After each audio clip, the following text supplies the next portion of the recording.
We have a very special guest for you today. A lot of times, especially in the natural health community, conventional dentists don't get a very good rap. And in many instances, it's for very, very good reason. That they deserve it, exactly. But we have one of the good ones here today who's not only a naturopath and a dentist, but also a very lovely man, and one who takes a balanced approach that's, that works in the real world. So please welcome Dr. Daniel Vinograd. Thank you. Thank you very much. Are we on? Thank you. Thank you. It's very nice to be with you again. The Gerson Institute, I just have so much admiration for what they do. And I'm Dr. Daniel Vinograd. This is Anastasia Dixon. She's one of my team members, a wonderful person. Also does a lot of the things that we preach. Vegetarian, does her cleanses. So I'm very fortunate we have a terrific team that I work with. I'm very blessed. So more than anything today, I would like for you guys to start trusting yourselves. I trust you. Why do I say that? I trust you. I trust you because as I see each one of you, I know there's a wealth of wisdom, intuition that we really don't use all that much, right? Today, what we do use most of the time, 90% of the time, is from the neck up, right? And we're bombarded all day long with messages, commercials, internet, and so we're working here all the time, and we forget that there is really a lot of wisdom everywhere else in our bodies. And I'm saying this because what I want to do today is to empower you to make good decisions and to try to understand a little bit more why you need to make the decisions that you make together with your health professionals. And so it used to be that, many, many years ago, decades ago, and still in some countries, where people go to the doctor, the dentist, and say, yes, whatever you say, I'll follow your advice. Unfortunately, it's not that way anymore. It can't be that way anymore because there are a lot of commercial interests that get on the way. There are a lot of lovely, lovely people there, wonderful healers. I have the opportunity of going to South America and Central America often, and I share some of the best, most lovely times with a lot of very, very wonderful people who are out there, and all they want to do is heal the world. So there are wonderful people out there, but we have to be realistic. There are a lot of commercial interest out there, a lot of financial interest out there, and so we have to fend for ourselves. You guys agree? Right. So why do we need to take responsibility for our health? Especially in dentistry, what the focus of dentistry has been over the years is functionality. So to some degree, I would say the dentists became the engineers of the health professions. Because why? Because we are always into detail, into repairing something, into making something functional. Unfortunately, someplace along the way, we forgot that we're actually doing our engineering inside human beings. And I'll be honest with you, when I first started practicing many years ago, I have to admit, I came out the same way, from dental school, focused on which were the most resistant materials, which ones were the most pliable materials, and I began practicing in a way that was very dissatisfying to me because I was actually just doing microengineering. Once I realized that there was a human being behind there, the gates of heaven opened up for me as far as my practice and the way I practice. I used to have a good friend who used to do a lot of the dental material research at UCLA. And I always asked him, why are you guys always looking about compression forces on dental amalgams? And how about the biocompatibility? And 30 years ago, that word meant nothing. It was like gibberish. Dental amalgams, formocresol, a lot of these materials have been used in the body because there's been a disconnect. We are actually trying to get really beautiful results, really functional results. And how about the health of the person? We're really, bottom line, we are healers, right? We're health professionals, and we tend to forget that in our profession at times. Formal cresol, for example, is still today being used on children.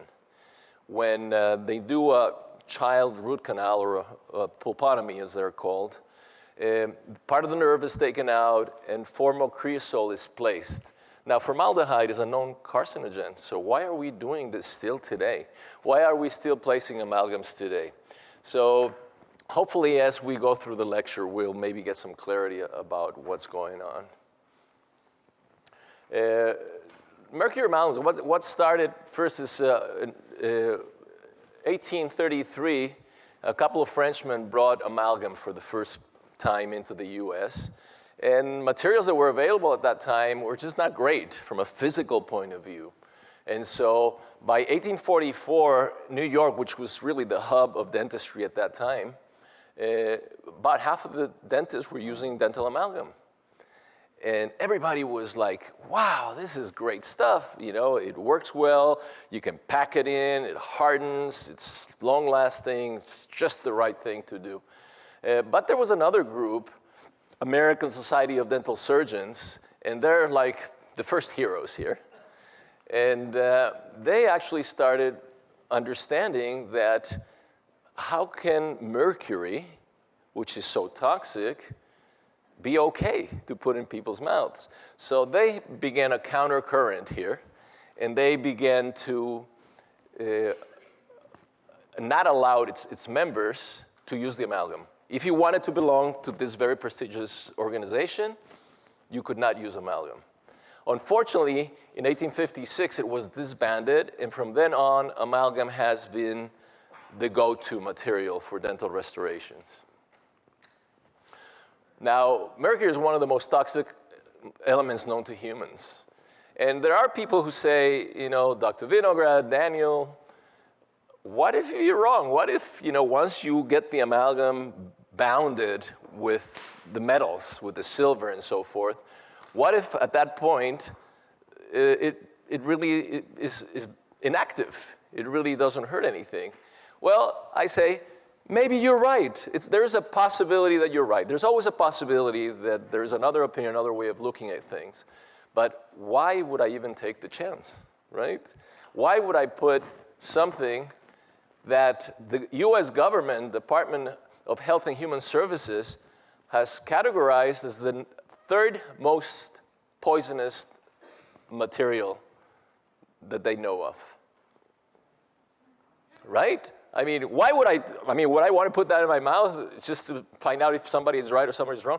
I'm not doing that, and I'm not doing this for my patients either. As a matter of fact, we spend a lot of time and effort taking care of that and removing that in a safe manner, as some other holistic dentists do.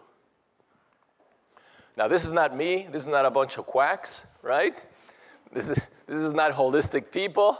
This is the U.S. government that's saying this is so.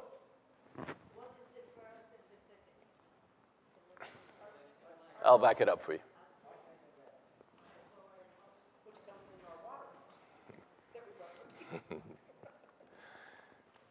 So back 30 years ago, I was already beginning to have some doubts. I had a personal experience where when I first got out of school, 30 some odd years ago, we were handling the amalgam. We're not even using gloves or mouthpieces. And we're taking the amalgam and squeezing it like this into the trash can, and then using it in people's mouths.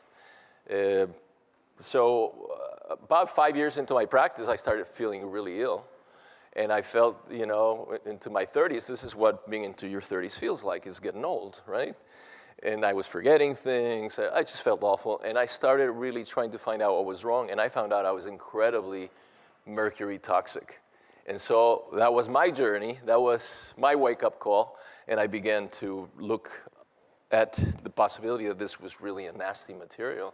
And sure enough, I was able to cleanse, I was able to detox a lot, and a lot of things reversed. So, this is mostly what I got from my colleagues back there.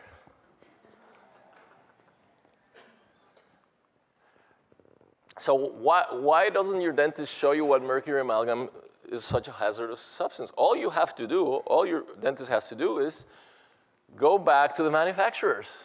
They'll tell you every possible injury that you could suffer from the use of amalgam. Well, for good reason, right? So, you know, I don't want you to think that I think dentists are doing this maliciously.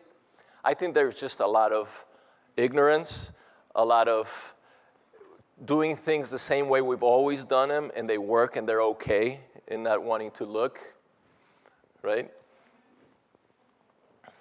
And this is what we see, Anastasia and I see in our practice all the time, every day. This is what we're seeing. Now, not only are amalgams toxic and they have mercury, but when they're fresh in the mouth, they are really releasing quite a bit of mercury and mercury gases. When they're old, they begin to expand.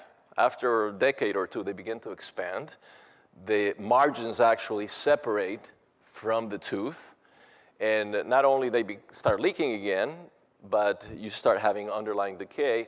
And one of the things that we see often in our practice is they start cracking teeth because it's so hard, it starts expanding. And so we do multiple crowns every month based on patients coming in with fractures caused by amalgams. So these are fairly toxic restorations, and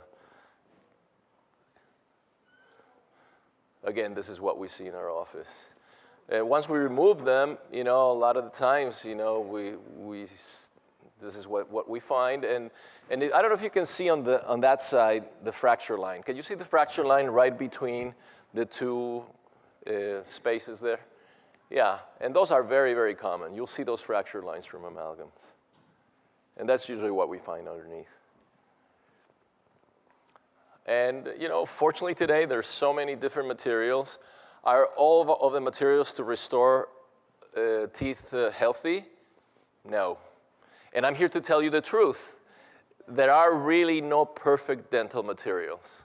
But you have amalgam here, and then you have composites here, and then you have porcelains here, as far as, you know, how invasive they are to our systems. And they all have their pros and cons. And this is what I'm here to do today, to have you guys understand what it is that each material contains so that you guys can make the good decisions. So there are different amalgam removal protocols. So if you're going to remove your amalgams, you want to go to somebody that is going to remove them safely. If you had asbestos in your roof, you're not just going to start yanking it out. It's not a good thing to do. So same thing with amalgams. And there are a lot of different protocols. And this is where I want you guys to start really thinking. Because we go to the internet and we read all this stuff. And you know, we get patients all the time saying, Doc, this is what I want. I read this in the internet. And they say, whoever they is, and they say this is what you need to do. Some people say, you know, I only want you to follow the International Academy of Oral Medicine and Toxicology protocol, or the Hal Huggins protocol, or any of the above variations. And bottom line is that all these protocols are very important. You should have oxygen. You should have a rubber dam. You know, you should really protect your body from re-ingesting a lot of these amalgams. But really, we shouldn't take our eyes off the 8-ball. And what does that mean? It means that a poorly implemented protocol, even if you're following the best protocol, is not as good as a simpler protocol that is well implemented. And what is the most important thing is placing a good rubber dam. That is your physical barrier. You see your teeth on this side and everything else on the other side. So as you are working with the amalgam, you know, you're not going to be actually re-ingesting a lot of it. In our office, we tend to use something that we call liquid dam that we actually seal around the teeth to provide an extra level of protection. So these are some of the basics that you guys should really keep in mind when you go visit your dentist. First of all, that you want a rubber dam for the debris not to be ingested. You want oxygen to prevent you from breathing any of it, the gases, the powder. A lot of ventilation, high power vacuum. And you want a handpiece, maybe an electric handpiece that can be regulated and can actually cut the amalgams in small segments and then have those segments come out rather than grinding everything out. The more you grind, the more that you have an opportunity to re-ingest a lot of that.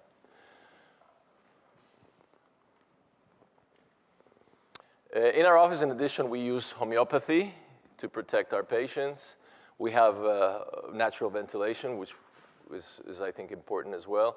And we can do nutritional guidance and quadrant dentistry. That means we actually lay a rubber dam in a quarter of your mouth, and then we clean everything out one quadrant at a time. So let's talk a little bit now. This starts getting interesting because people come to the office and say, okay, I'm ready to get my amalgams out. What are my choices? And people mostly replace amalgams with composites. What are composites? Anybody know what composites are? Composites are basically, to just keep it really simple, they're basically plastic and glass mixed together. This is what composites are.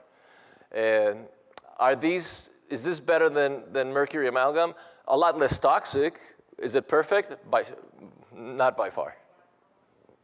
So that's basically what a composite is. And you have kind of two options in your composite. You either have a pure composite, and I don't know of any composite in the market that does not contain BPAs.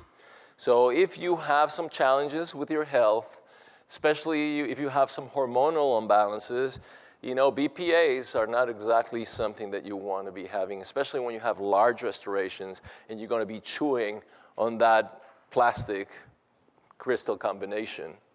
And so the other possibility is a combination of a glass ionomer with a composite.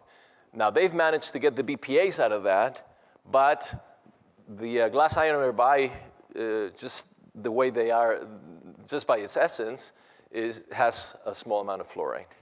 So these are your choices at this point. A little bit of fluoride, BPAs.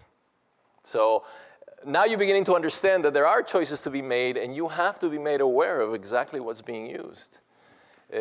Now, the other thing that can be used is ceramics. Why do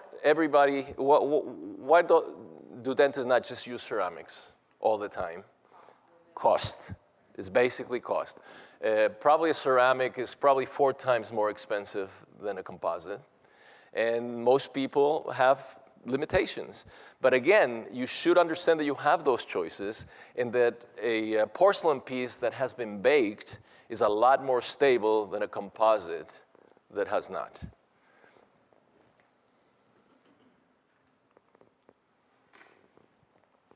So when it comes to crowns, we don't have really, they have composite crowns, but they're really not traditionally used. And you can have different kinds of crowns in your mouth. A lot of people want to get away from the metal. Now, is metal really the worst thing you can have in your mouth? It's not good, but we have to make a differentiation here. Metal versus amalgam fillings. Metal usually does not contain mercury. Amalgam fillings do. So they're really a totally different category. Having said that, even though some metals are quite a bit more biocompatible than others, for example, they have pure titanium cores with a porcelain covering, which is probably one of the most biocompatible metal crowns that you can have. So from a biological point of view, not terrible. From an electromagnetic point of view, that's a different story. Some people really don't want metal in their mouths because it does disrupt a lot of the meridians. And then we have no metal crowns, which is mostly what we use in our practice. And you have bilayered crowns, which is a core of zirconia with porcelain layered on top. And then you have a pure zirconia, which is a Bruxer crown. all porcelain crowns have either zirconia oxide or aluminum oxide. When they are in that form, they're usually stable, and because they are baked, they're a lot more stable. But still, when I say there are no perfect materials, really there are no perfect materials. And again, we have to find out what is the most biocompatible situation for you. I'm happy to say that nowadays, when I started 30 years ago, it's just a handful of us that were advocating treating our patients as whole human beings and really being concerned about their whole health. I'm really happy to say that the quack has a following now. So oral disease and systemic disease. This is really interesting because I think one of the things that happened during the Industrial Revolution is that everything became compartmentalized. The doctors became specialists, and the engineers became specialists. And all of a sudden, if you had a problem with an elbow, you had to go see an elbow specialist. And so what happened is we started disconnecting the fact that everything in our bodies work at once, and it's all connected. So I'm here to talk to you about how a lot of the bacteria in the mouth actually move through our bloodstream and end up in our hearts, in our pancreas, many other organs of our body. So gum disease is one of the major ways in which we get in trouble. And when you see that inflammation in your gums, if you see a lot of redness and bleeding in your gums, it means that you probably have a lot of bacteria in there causing a lot of damage. This is a little bit more advanced stage. And what is happening here is that we all have little spaces between our gums and our teeth. We call them pockets, right? And when this is a small pocket, maybe 1 or 2 millimeters here, you can actually go in with your toothbrush and clean it out. What happens with those pockets get to 3, 4, 5, 6 millimeters? Bacteria can have a party down there. Nobody knows, right? I mean, they're having a blast, and nothing can touch them. These are all what we call bacteria, oxygen-hating bacteria. You have in the mouth mostly a bacteria that loves oxygen and bacteria that hates oxygen. So usually they hide in there because they don't like the exposure to the air.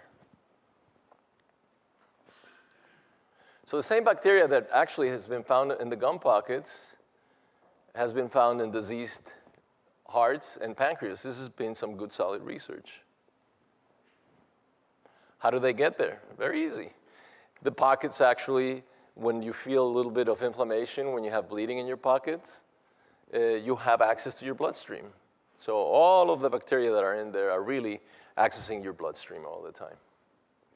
So how do you take care of that? Number one, traditional hygiene, toothbrush and floss. And that's fine when you have 2, 3 millimeter pockets, right? But when your pockets are a little bit deeper, we actually recommend that our patients use a water pick and an ozone generator. So what does a water pick do? A water pick actually has a stream of water, and you can access 5, 6, 7 millimeter of pocket depth. Ozone generator actually can create O3 in your water, and it actually kills what we call anaerobic bacteria. That's the bacteria that hates the oxygen and dies on contact. And you can actually kill that bacteria on contact.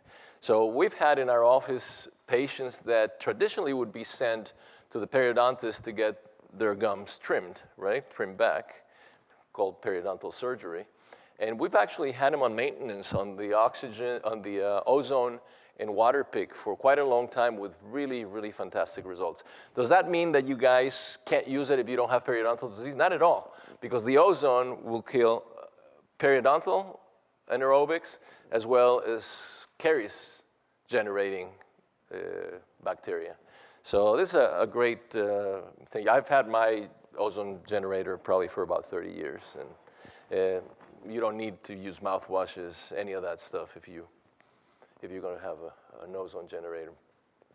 Now, if you are going to get an ozone generator, I recommend that you use it in a well-ventilated area because it is irritating to breathe. It's perfectly safe once it's inside the water. That is a corona discharge.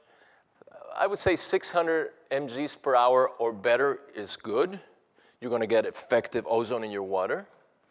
1,000 is better only because rather than leaving it 15 to 20 minutes to ozonate the water, you can just leave it for about 10 minutes.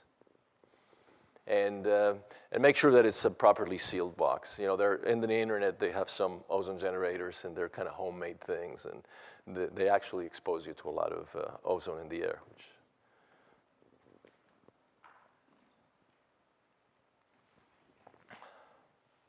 So where can we buy the water irrigator? You know, you can buy it most everywhere, and you know, they're fairly inexpensive. It's a really good investment. I've had a couple of patients that said, you know, I put mine in my closet because I turned it on and I had water going all over the place, and I was taking a bath with it. But if you're patient with it and you start using it, you know, you get the hang of it, and it becomes a really, really good instrument for you guys. That's the water pick. Now, you don't want the little travel model because it has a very, very small reservoir. You want really the home water pick that has the larger container. And don't spend too much money on it. You know, any water pick would do, as long as it has a large reservoir. Yeah. And of course, you want to really go to your dentist, make sure that he's actually probing. And, you know, ask your dentist, you know, do you see any pockets in here? And if you do, where? So you can go home and actually help yourself. You know, I could actually do the scaling for you every 3 months, every 6 months, whenever. But I can't, what I do for you can't compare with what you could do if you're doing it every day. Because this is actually cleaning the inside of your gums once every so often. You could be doing it every day. You're actually killing those bacteria every day. And so there's no dentist in the world that can actually compete with that. Another thing you might want to think about is if you have a lot of crowding, that creates a lot of problems with your gums. They're very hard to clean. And so you might think about maybe, not for aesthetics necessarily, but braces for this purpose, I think, are well worth it. And you know, both of the larger companies, Invisalign and ClearCorrect, their trays do not contain any BPAs. So.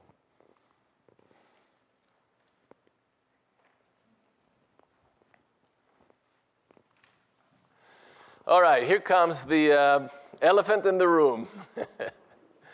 So I know Gerson advocates no root canals, and I absolutely respect that. I just want to give you a little bit of background as to what is happening here with the root canal, and again, give you information that allows you to make really intelligent choices. So, root canal controversy. Do we just leave it? Do we retreat it with biocompatible materials, or do we extract it, right? That's usually the question that we have if we have a root canal, or if we're going to get a root canal, do we get it at all? So what is a root canal? Is basically you have a package of a nerve, a vein, and an artery inside every tooth. Some teeth have 3, 4, 5. Some teeth have just 1. And when there's inflammation and infection in this area right here, dentist has to make an access through the top, remove this material, this organic material right here, and then fill it with something to make the difference up, right? To just make the space up. Okay, so let me go back for a second. So why is the root canal so vilified in the internet? Some of it with very good reason. So one of my heroes, Weston Price, which maybe some of you know of, was a dentist, but he was one of the first dentists that was just really looking at the whole picture. He was just saying, let's look at nutrition. Let's look at the effects of what we're doing in people's bodies and so forth. So he was fantastic. He was amazing. He put together some nutritional research. By far, one of my greatest heroes of all time, because he is the father of holistic dentistry, really. And so what he did is he actually took some root canal teeth and he implanted them in rabbits, just under the skin, closed it up, and he found that the rabbits got sick. A lot of them had arthritis. The patients had arthritis. Actually, the rabbits developed arthritis. And some of them died from the infection.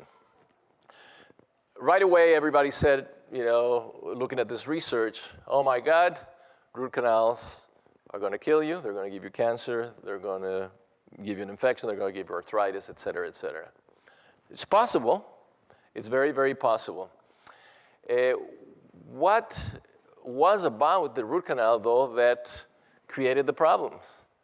And I think what was my opinion is that the root canals that have been done traditionally have been performed with hydrophobic materials, which is materials that actually contract in the presence of moisture. There's moisture in the body, there's moisture in the mouth, always. So when you have a material that's hydrophobic, you're going to actually have the materials contract. What happens when the materials contract inside of this space is that you start getting micro pockets. And in those micro pockets, you have bacteria, anaerobic bacteria that creates a lot of the damage. Again, being untouched, you can't really access that. And they become a focus of infection. So was that the problem? Was that why those root canals were the focus of infection?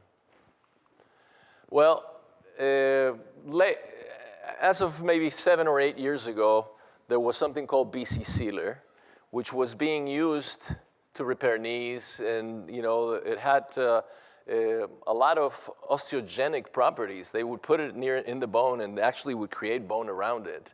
So the body actually liked it a lot. And the nice thing about this material was that it actually was hydrophilic. It liked moisture and it would expand. So you can see that if we have a material here that actually expands, there's a much better chance that this is going to be sealed without any pockets in it. Is this 100% the case? We don't know. We don't know. What we do know is that clinically we've had very good results with it, and that from a research point of view, it makes a lot of sense. Up to just a few months ago, that BC Sealer had to actually be placed with a gutta percha point. And the gutta percha, aside from the fact that it has a little cadmium, is basically a fairly inert, but it doesn't expand, it doesn't contract. So even if the presence of the BC Sealer is expanding, but because the gutta percha, even though it's just one point versus multiple points with traditional root canals, you still have the possibility of having very small air pockets in there. In Europe, they started using something called a C point. And that's a biocompatible point that is now taking the place of gutta percha, mostly in Europe. It really hadn't been brought to this country. And you know, this is something that I've been very excited about, because now you have a master cone that you can use. You no longer have to use gutta percha, that can actually expand together with the BC Sealer and create a nice, even, uniform expansion right on the canal. And if you obviously get enough expansion, which is usually about 20, 22%, that's enough to really create a nice, tight seal. And you know, they actually compared the use of gutta percha with the use of the new biocompatible materials.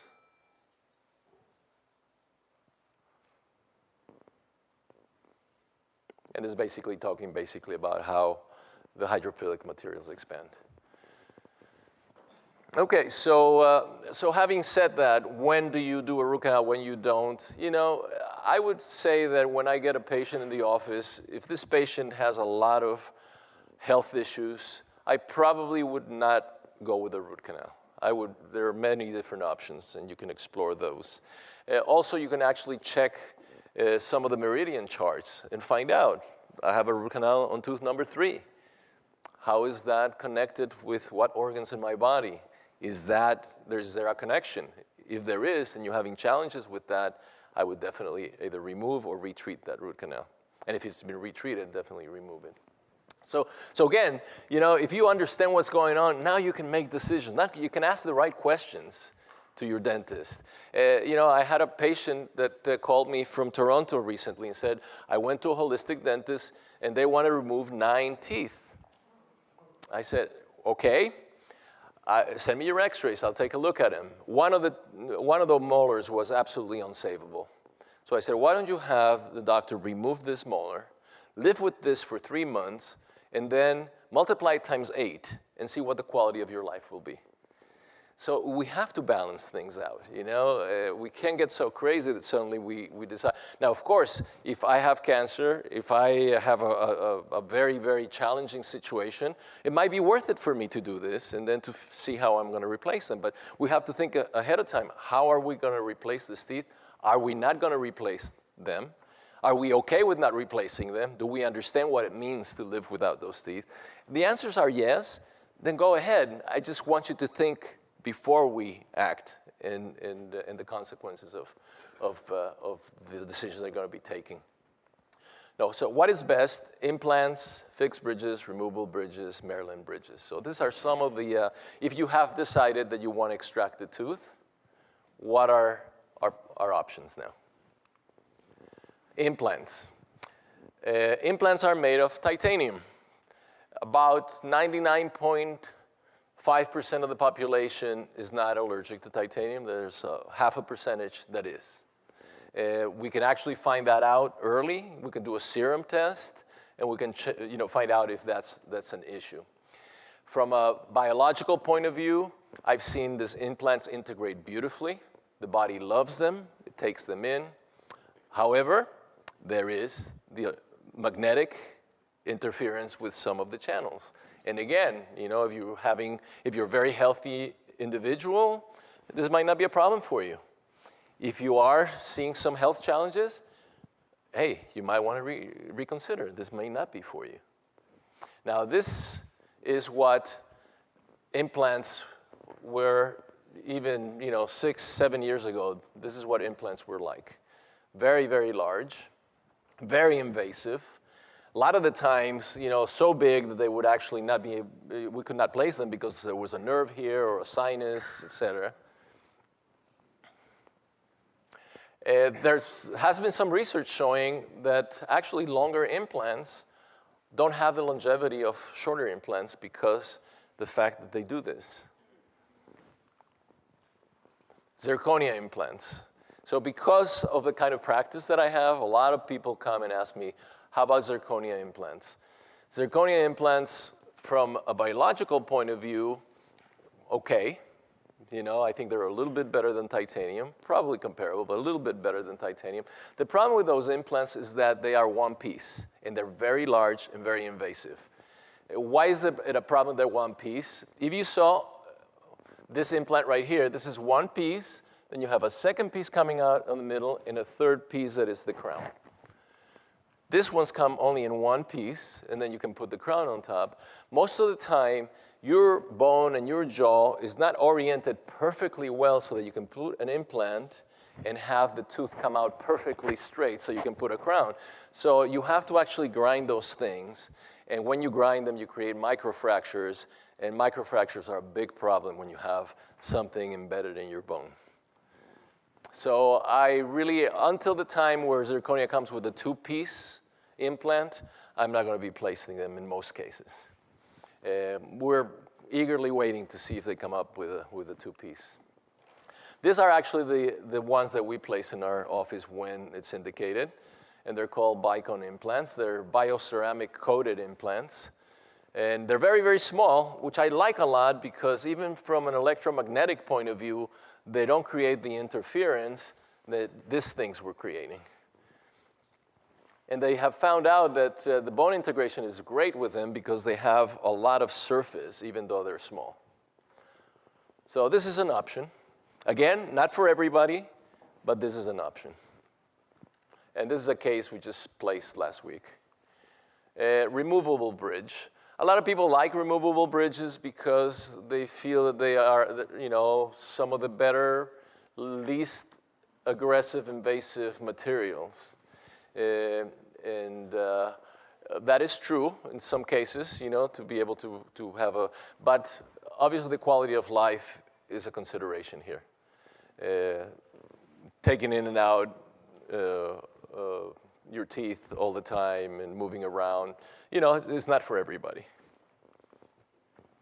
Fixed bridges, of course, and if you, for example, have a tooth that is compromised and you have 2 teeth on the side that have crowns already, or large amalgams, I would say that's a no-brainer. You should really place a bridge there. Remove, use the other 2 teeth on the side of them and place crowns on them, and the middle part is actually going to be attached to them. You cement them. Great. So that's a no-brainer. When you have to think twice about it is when you have 2 beautiful, pristine teeth to the sides of the tooth that you're talking about. Do you really want to grind those teeth down to place the bridge on it? So again, more food for thought.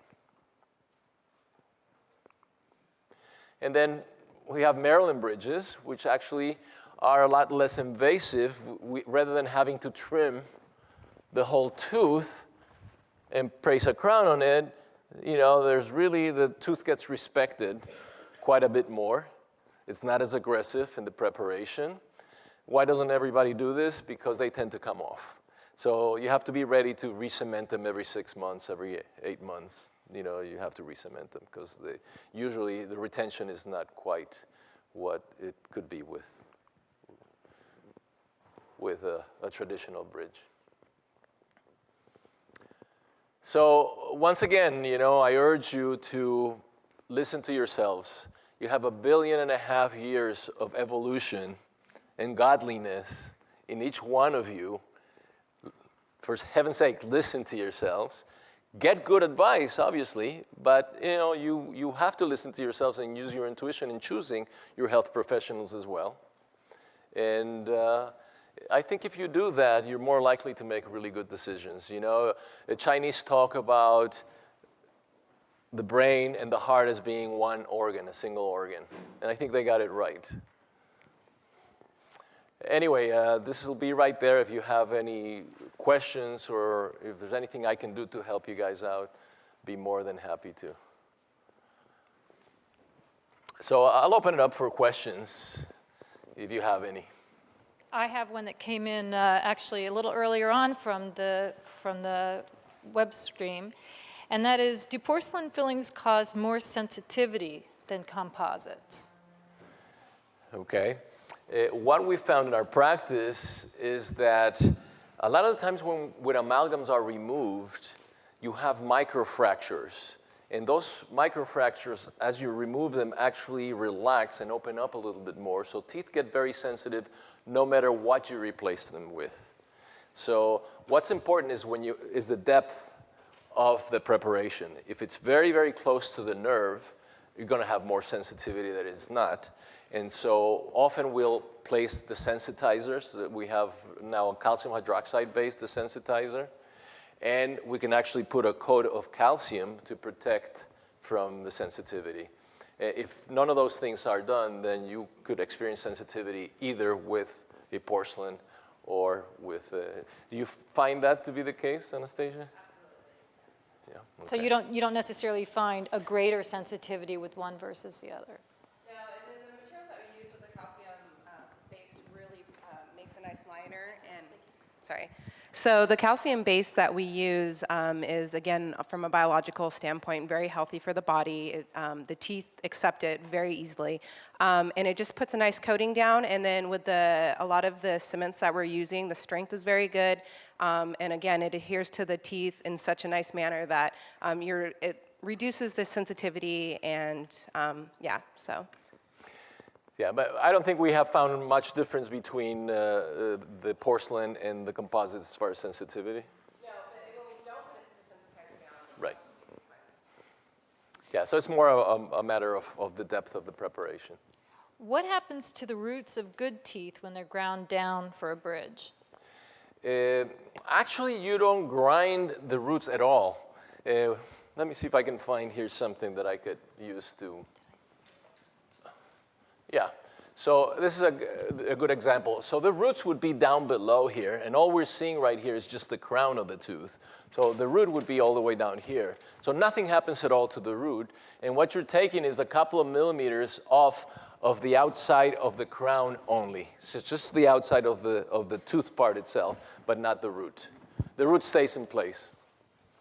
And actually, those are the two pillars that actually hold the bridge together with the middle part attached to them.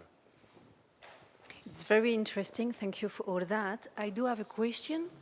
I've got two questions. The first question, you talk about the bioceramic. Is it bioceramic? Is it done in Europe? You said that it's done in Europe. I'm French. I just wanted to know if it's done in Europe. That's the first question. And my first question, you talk about the bioceramic and the interference, the magnetic interference. The magnetic, yes, like magnetic. with the ceramics? With everything that you told. Okay. And I wanted to ask you if you have information such as links, surveys, and things like that, because when I'm testing people, I'm a kinesiologist, amongst 10 people, 8 have a problem. And you spoke about the meridians. It's absolutely true. Not most of the time, I noted that. And to go further to what you're saying, there is a dentist in France, in south of France. It may be only 3 dentists like that in France. We are 60 million. And he did a YouTube fantastic film. Once he had a patient, this woman couldn't even put her arm more than this higher. So she started from the ground, and she did that. She couldn't. Then he did with the camera a movie, and then he removed something or he changed something with the ceramics and so. And then suddenly she could do that. And it was stunning results, fibromyalgia and things like that. And I couldn't even believe that things can be. You know, you can actually get charts very easily in the internet, and you can actually correlate the tooth with the meridian. And you'd be surprised what you find sometimes. Now, as far as the bioceramic material, you're talking about the root canal material? The BC sealer? Or are you talking about the crowns, or what? What specifically? You said actually the bioceramic. Bioceramic. It's better. And you talk about Maryland Bridge, so that's why I wanted to know. Okay, so you're talking about the ceramic bridges, crowns, and so forth. The bio one. Well, yeah, I'm not exactly sure what we're alluding to, but if you want, if your question is what would be the most, and it depends on what you're talking about, but if you're talking about a crown, what would be the cleanest, most biocompatible material for a crown? The best material that you can have is probably just a pure zirconia. They're called Bruxer crowns, BRUXZIR. Now, I have patients that are extremely chemically sensitive, and I've had one patient in particular that last year that tested very sensitive to everything except for the Bruxer. He was even sensitive to the glaze of the Bruxer. So the Bruxer crown is not going to be a very pretty, it's going to be a little chalky looking, and they put some glaze to make it look pretty. But the glaze is probably the most toxic part of the crown.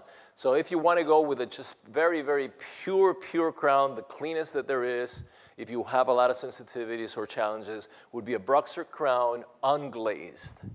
And then you could probably buff it and give it a nice, finish just by buffing it. It's not the most aesthetic. Using it in front would probably raise some eyebrows. It's not terrible, but it's not the most aesthetic.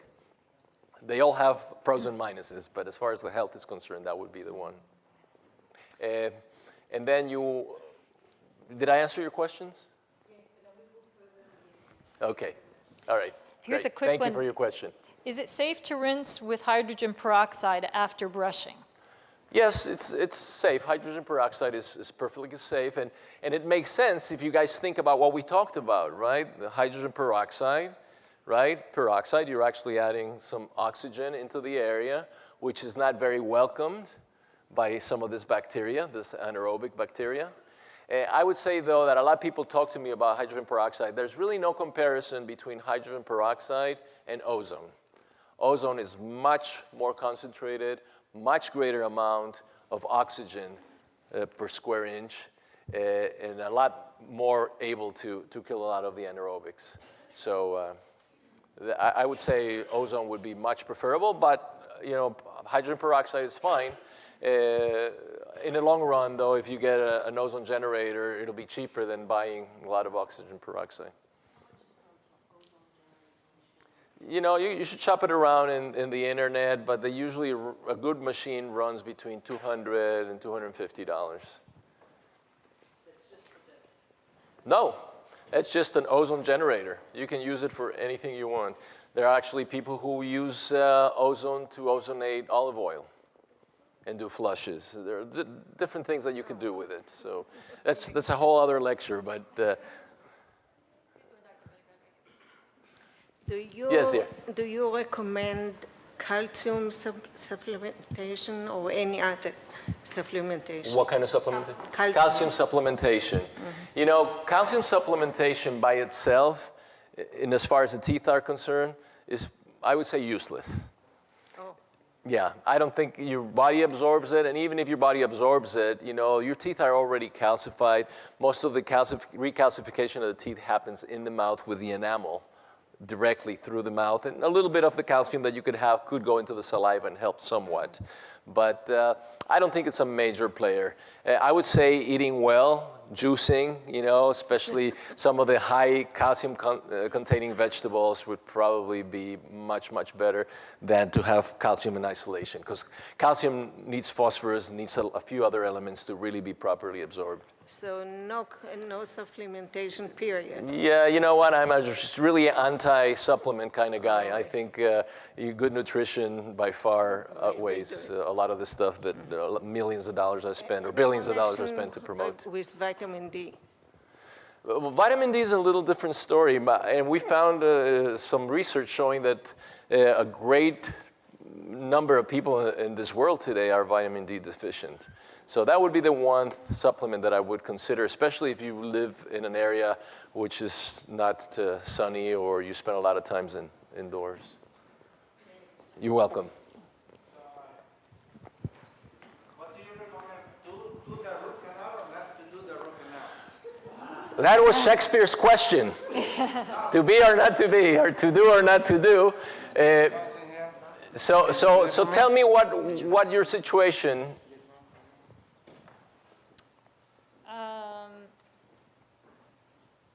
He's talking about the fact that if you remove the nerve of the tooth, it leaves the tooth dead. And also that the cannules fill with germs and viruses and then penetrate the jawbone and can cause severe infectious bone damage. Right. So this is what we talked about. Traditional root canals, absolutely. They create microspaces that get infected. So a traditional root canal, and 99% of the root canals in everybody's mouths are traditional root canals. Very few people use biocompatible materials for the root canals. So absolutely, root canal done in a traditional manner will probably be a focus of infection. As far as it being a dead tooth, that's not absolutely true. You do take some of the irrigation and innervation from inside the tooth, but there's still a lot of innervation and the blood supply coming from the outside of the tooth. So it's not totally true that it's dead. It does become more brittle. It does become more calcified. The big issue, I think, it was more with the infection part of it. Now, will a biocompatible root canal get rid of the infections? In my clinical experience, patients have gotten considerably better when we've actually retreated traditional root canals with biocompatible materials. I believe that I probably would use one in my mouth if I had to, depending on my circumstances. But because it's not a certainty, again, it depends on you. I have healthy patients that have an important tooth that would actually affect their lifestyle, the quality of life, taking it out, and I would have no hesitation. I know that is not exactly in line with the Gerson Institute, and and this is beautiful that we can actually have a conversation. I strongly believe in biocompatible root canals for healthy patients under certain circumstances. Not a blanket statement, and I don't recommend it for everybody. No, not people with cancer, no. Not people who have major challenges, no. So when he said the canals, I don't know if I pronounce it very well. When he said I'm sorry, I can't hear you. Can you make it really fast? Thank you. Well, when he said right here,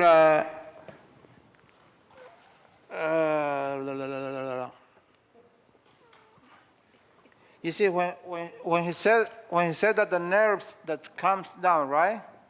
That he said that nerve is going to be empty. It's not empty. It gets filled. It's not empty. No, I'm not talking about the tooth. I'm talking about the nerves underneath. What's happening with it? No, the nerve underneath actually, you have nerves that are going to the teeth. Basically, that nerve just moves through. It doesn't need to connect there any longer. But it does, because there are nerve innervations around the tooth as well.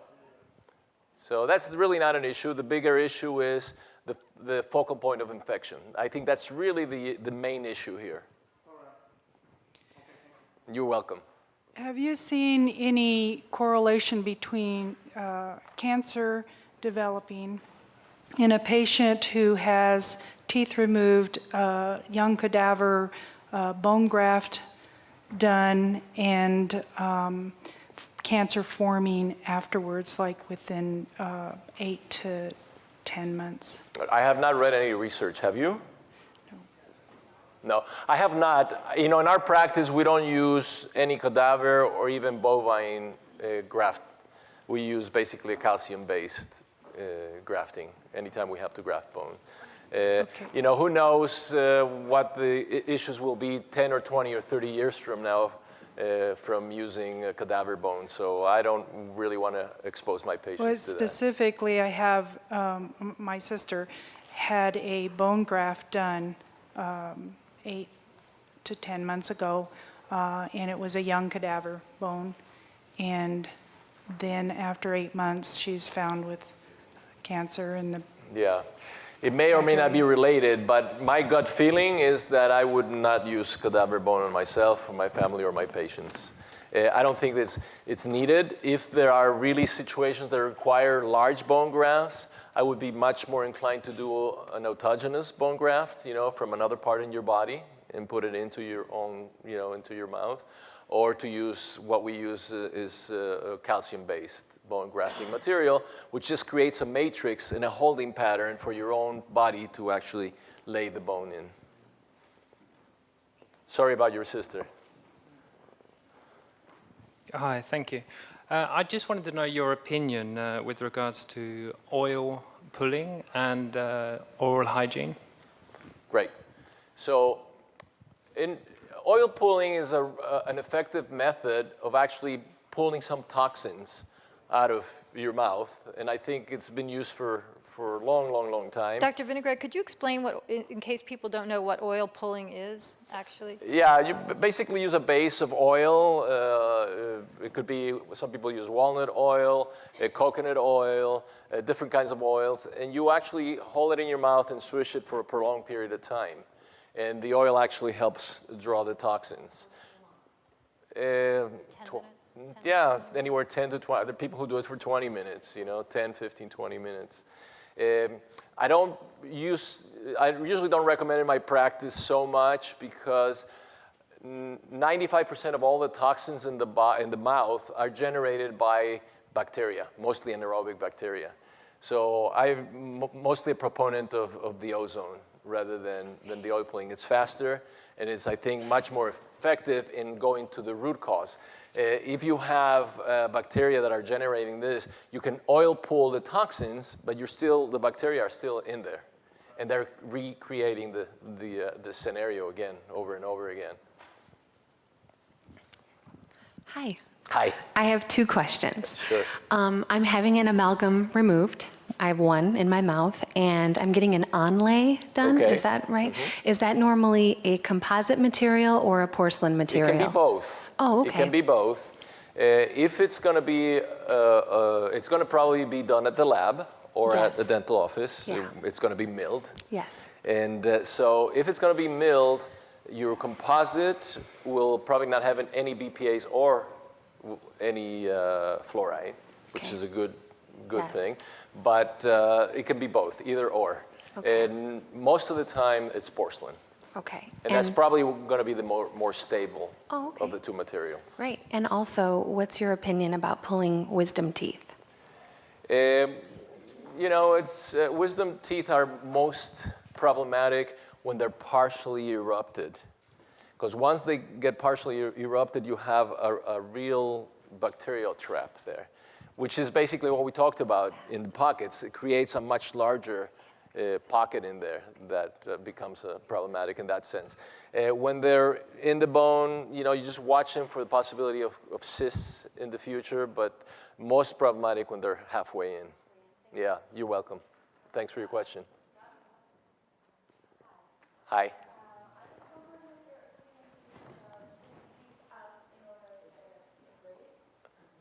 Pulling teeth out in order to get braces?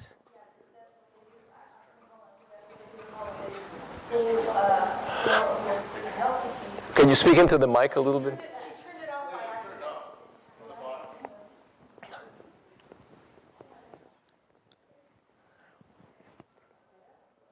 No?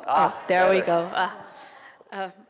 I was wondering what your opinion is about pulling out healthy teeth in order to get a brace, because that's what they do in my country. It's usually a good idea if you need it, obviously, For the and space. if you trust and you have a competent orthodontist, then they're pulling them because usually your arch, the arch of your jaw or your maxilla, is not large enough to accommodate all the teeth. Right. And so it's very important that you don't have crowding so that you don't eventually have gum issues. So it won't create like a disbalanced situation. No, usually I'm done. it's a beneficial situation when you can get your teeth aligned and no crowding. Okay, thank you. You're welcome. Thank you. Well, thank you so much, Dr. Vinograd. I know everybody's learned so much from you today. I know I learn something new every time you come. And I think everybody will join me in thanking you for being here today.